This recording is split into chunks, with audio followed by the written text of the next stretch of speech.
हिंदू धर्म की पौराणिक मान्यता के अनुसार आज पूरे देश में होली का त्योहार मनाया जा रहा है। होली का दहन कर होली की पूजा की पुरानी परंपरा है। ऐसे में वडोदरा के वाघोरिया रोड की सोसाइटी में सड़क पर गड्ढा करने की बजाय ब्लॉक कवर कर एक बेहतरीन पहल की गई है ताकि यहाँ सड़क को नुकसान ना हो और परंपरा भी कायम रहे। अमारे आ विहारकुंज सोसायटी में अमे दर वर्षे आ होळीनो तहेवार उजवीए छे।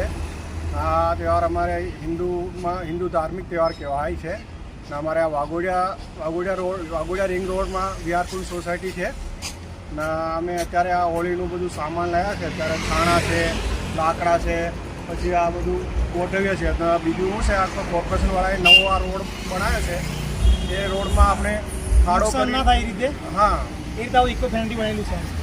स्टेन्ड आ रीते बनेलुं रोड ने कंई खोद्यो बधो नथी अमे અને હવે ચોખ્ખો જ રાખ્યું છે એટલે રોડને પણ કંઈ નુકસાન થાય। શું મેસેજ આપવા માંગશો જે રીતે હોળી આપવા માંગે કે જે પણ હોળી ઉજવવાની જરૂર ઉજવવાની પણ રોડને કે કોર્પોરેશનને કે આપણી સંપત્તિને કોઈ પણ પ્રકારનું નુકસાન ના થાય એ રીતે આપણે તહેવાર ઉજવવાનો અને અમે એ રીતે અહીંયા કોઈ પણ પ્રકારનું નુકસાન નથી કર્યું અને રોડો એવો ને એવો જ છે અને રોડની ઉપર અમે આ રીતે